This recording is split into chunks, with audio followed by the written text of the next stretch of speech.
Welcome to another episode of Toya Talks Wrestling. Today, gonna be talking about Smackdown.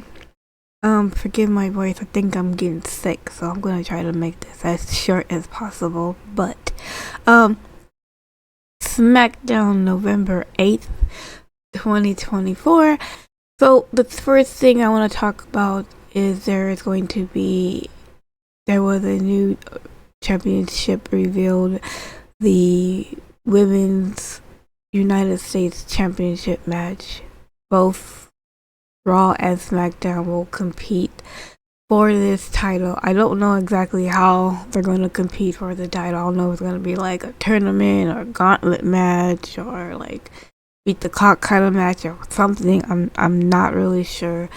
But you have superstars from both Raw and SmackDown could win this title. I don't know. I'm not sure, but I think that this title will be like defended, kind of like the women's tag team's title, where it could be defended on both Raw and SmackDown. So I don't know, but I can see like someone like maybe Candice LeRae or Michin or Selena Vega, maybe Lyra Akira, winning this title. But it looks really good. I like the title. It's really pretty and everything else. Actually pretty happy about this. I don't know if they're going to have an Intercontinental Women's title at one point, but let's just see what happens with this United States title at first and stuff like that. But I think it is overdue that the women have like a mid-card title and stuff like that. But anyway, so that's cool. I'm happy about that. So yay for that situation. Also, what happened on Friday, you had Candice LeRae. I don't know if I mentioned this or not. I don't think I have, but Indy Hartwell was released from WWE as well as Baron Corbin and somebody else. I can't remember who. Another woman. I remember who, but I'm sorry.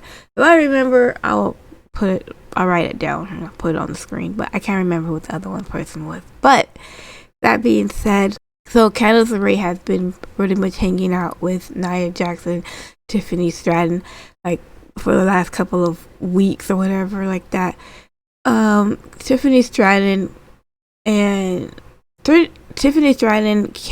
LeRae, and Nia Jax are pretty much backstage, and Nia Jax asked Tiffany Stratton, did she talk to Nick Aldis about going and fighting the tag team champions, because I got that beef and everything else like that and she said yeah, and if they win they can have an opportunity to get the titles, because it could be number one contender. Basically they're just fighting for that, and they can rule the like WWE or whatever. And Nia Jax is like, well, I already ruled WWE, what are you talking about, like, but whatever.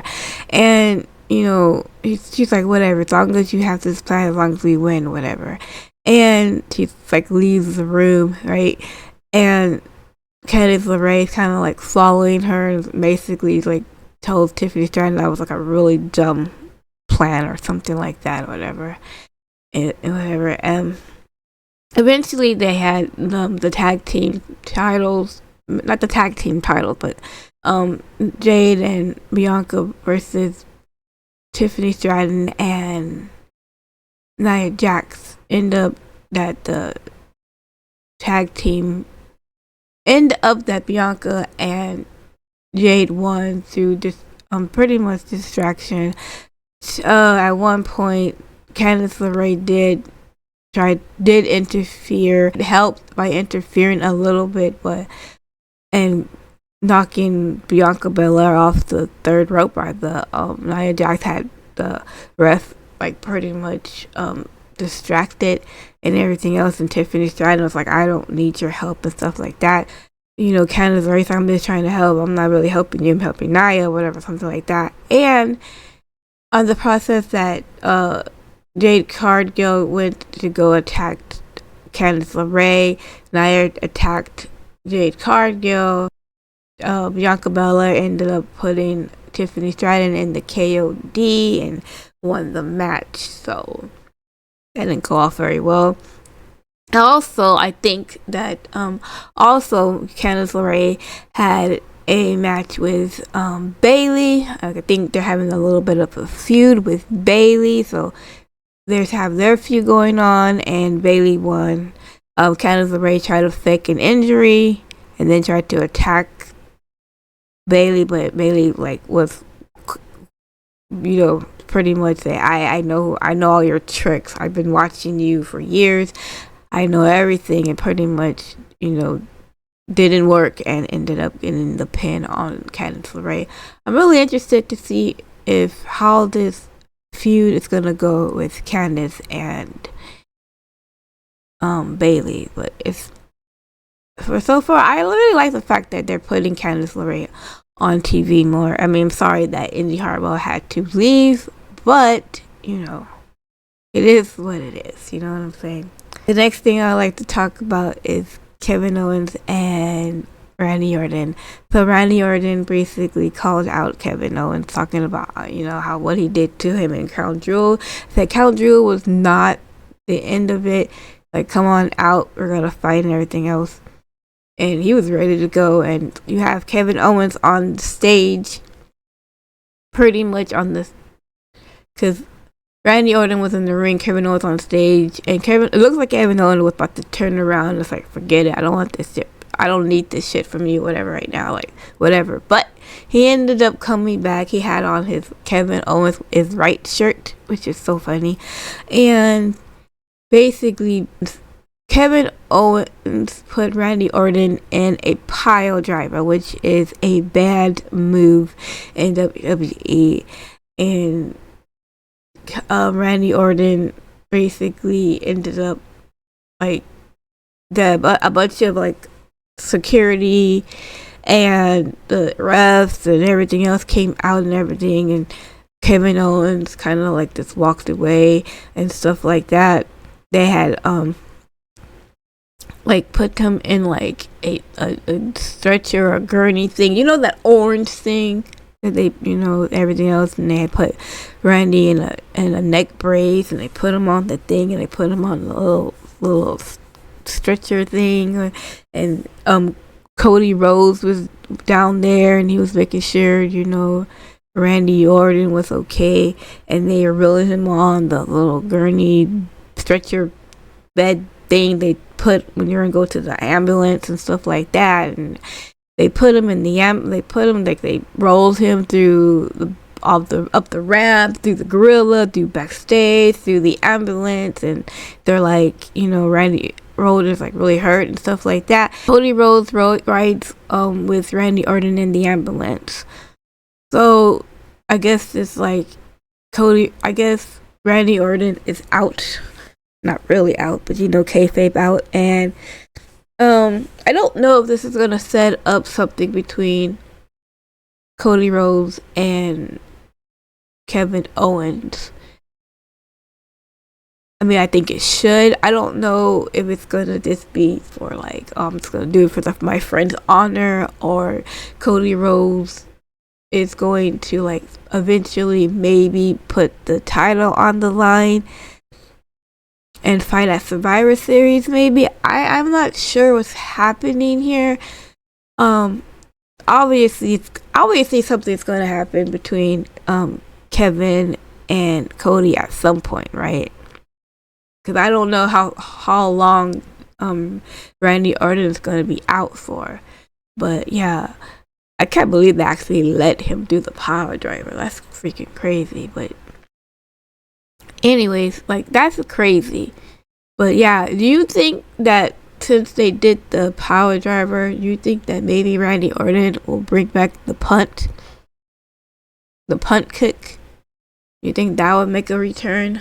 Since the power driver this, at least for one time or whatever. I was just thinking about that when I was watching. I was I wonder.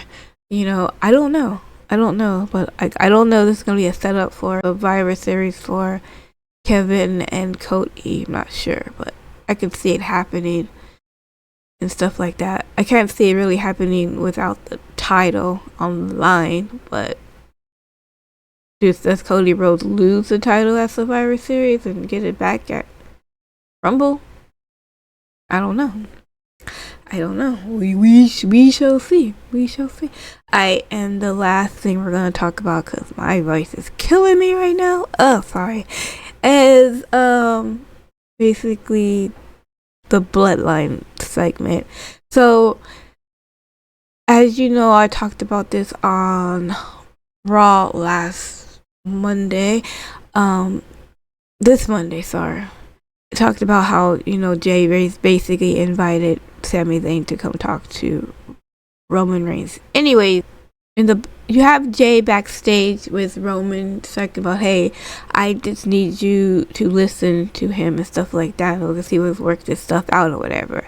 And then Roman's pretty much being Roman, being stubborn, like, oh, I don't have to talk to him and everything else like that. It's like, and everything. And Jay's like, just talk to him, just do it for me. And he's like, and basically Roman Reigns was just being like pretty much bitchy towards Jey Uso. Jey Uso was like warning him. He's like, look, I already told you. Like, I'm not gonna let you treat me the way you used to treat me and talk to me the way you used to talk to me. You do that again, I'm out. Right? Just saying like that, like whatever. And he pretty much just walks off. And then Jimmy's like, yo, what's up with that? Right? And then he's like, and Roman Reigns like, oh, you're gonna give me, basically smack too, whatever, that stuff like that. You know what I'm saying? Why don't you go with your brother?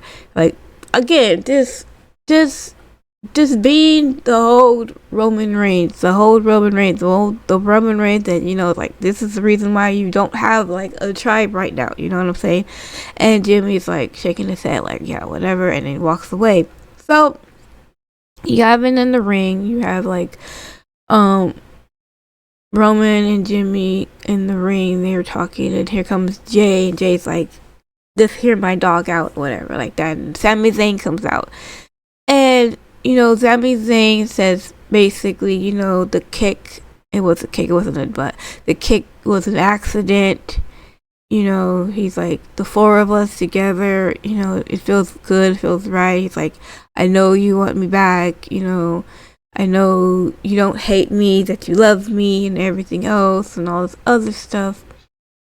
And he's like, I'm willing to come back and everything else, but if you don't want me here, you don't want me to be here, you want me to be gone, then I'll leave. I just need you to do one thing, and that's apologize.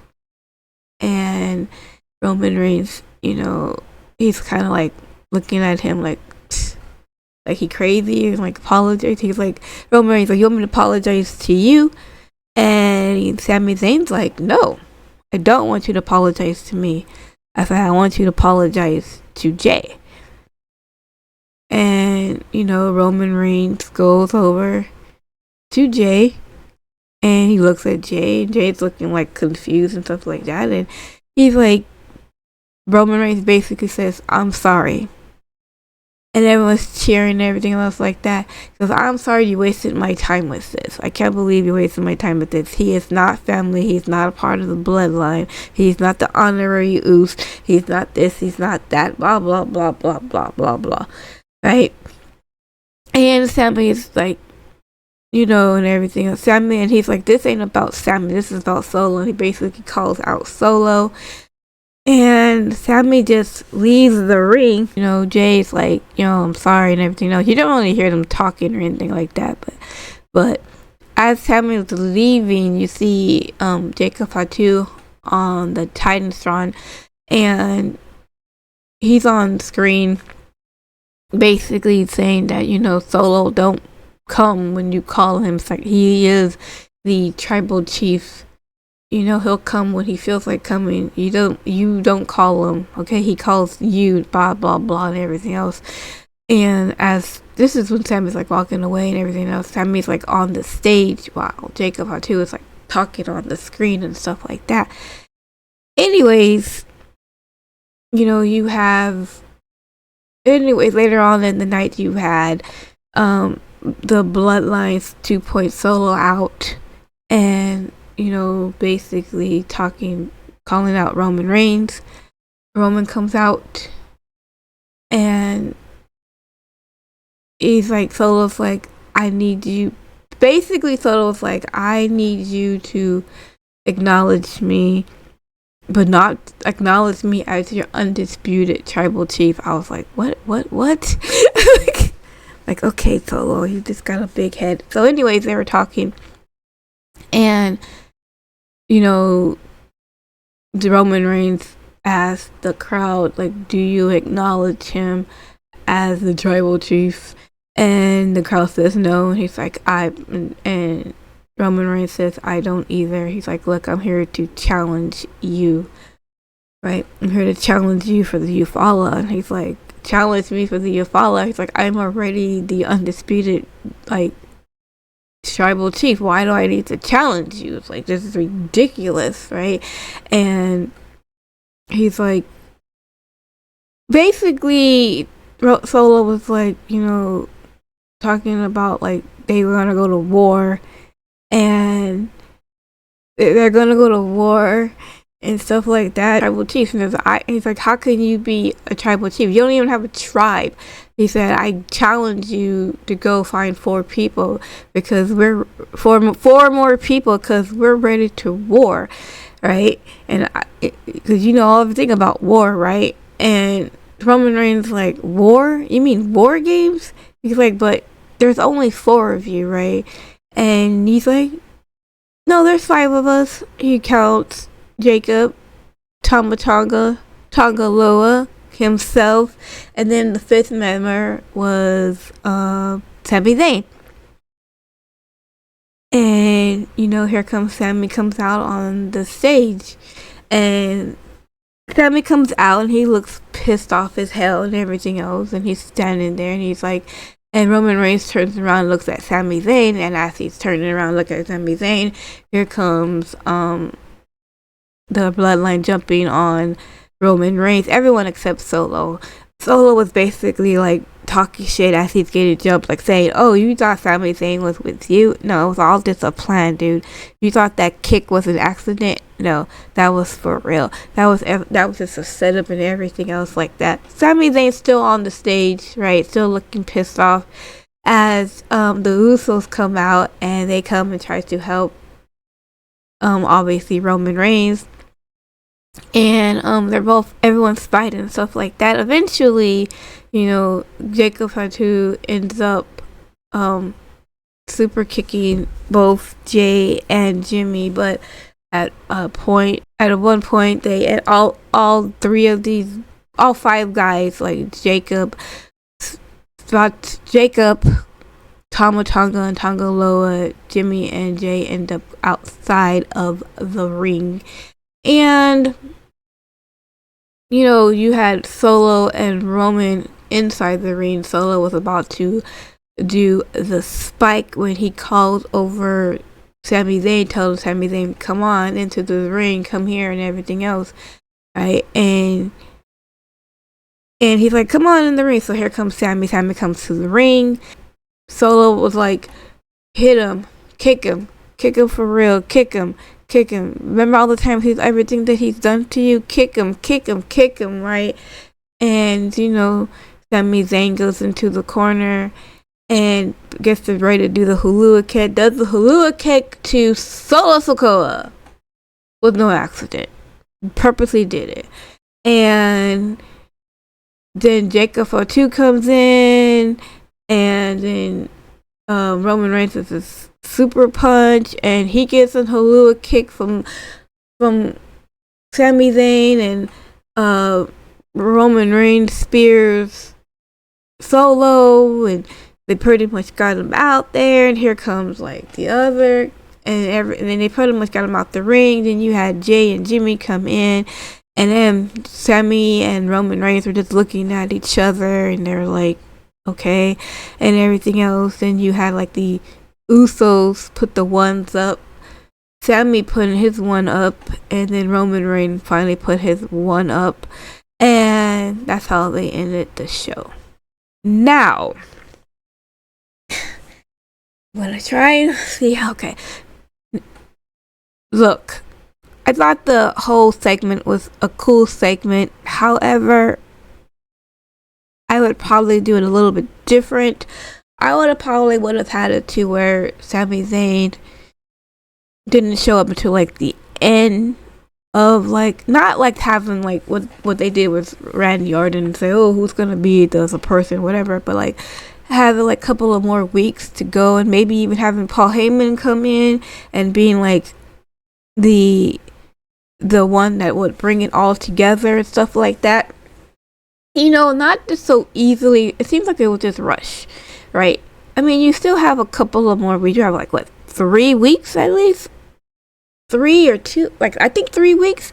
So you still have time to like make a good storyline without being rushed. Like I like the storyline. I liked the way it was brought, but it was kind of like, oh, I would have done it differently. I would have had like Paul Heyman come in and be like, hey Roman, you need to like humble yourself. You know what I mean? But I could see it like this.